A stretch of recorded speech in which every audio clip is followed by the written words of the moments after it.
You posted something the other day that I'm going to read out verbatim because I think it really encapsulates what I wish the fitness industry was, which is how to get results made simple. Show up, mostly do compound exercises, add isolation as needed, generally do 2 to 5 sets, 5 to 15 reps, 60 to 180 seconds rest. When you feel good, try harder. When you don't feel good, show up, just don't go as hard, repeat. And there's people that are listening and they think, what? It's not as simple as that. Naudi Aguliar told me that if I'm not spinning a mace around my head backwards whilst doing backflips, then I'm doing everything wrong and I'm going to break my spine. Therefore, Mr. Sam Spinelli here is actually way off the mark. But you are as well versed in the literature around strength and conditioning as one can be in many ways. And like we've spoken a lot with Dr. Phil Price in this room. He helps us at Omnia. And the overarching conclusions from a lot of the literature are that the basics are king, aren't they? Yeah. You know, we can make things real fancy. Honestly, I went down that path a long time ago. I was trying to become super high level strength coach and physical therapist. And I was like, okay, let's get into the dirtiest, crazy things and just figure out how complex it can be. And it was just continuously coming back to these things the majority of the time. And it's not as sexy as people probably want, but yeah, the basics, they're king. How does that apply to the recreational athlete then? Because obviously we both want to push ourselves as individuals at high levels. There'll be people that engage with our content that push at high levels. But for those listening that might be a little bit confused as to what they should be doing from a GPP, from a day-to-day training, from a longevity, health, enjoyment point of view, what are the core principles that we should really focus on? Yeah, I think without a doubt, if you're not lifting weights probably in the 2 to 3 times per week range, number one, start there.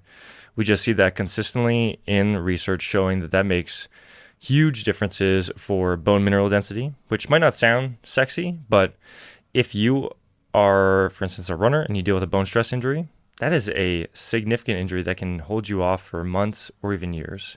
So lifting weights, boom. Senior individuals, fractures, major concern. And so for pretty much everybody, lifting a few times a week to minimize bone injuries, muscle loss, huge issues. Number 2, try to do some sort of endurance work a couple times a week.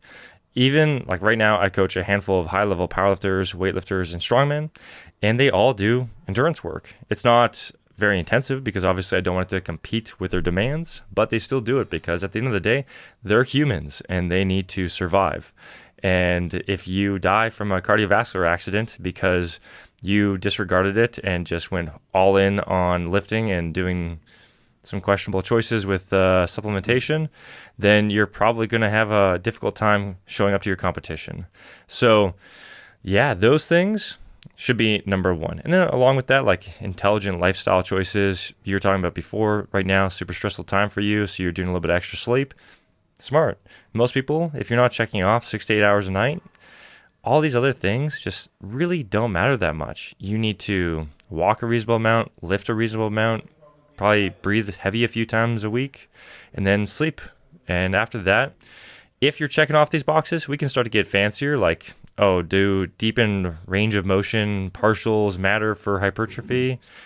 Maybe, but does it matter for you? Probably not. And so I just see over and over again, people get so lost in these really interesting concepts that they think maybe matter, but they don't even train consistently. They don't do all these things. Like, I don't know if you had this experience where it was the huge surge of the Norwegian method, like, I don't know, a year and a bit ago.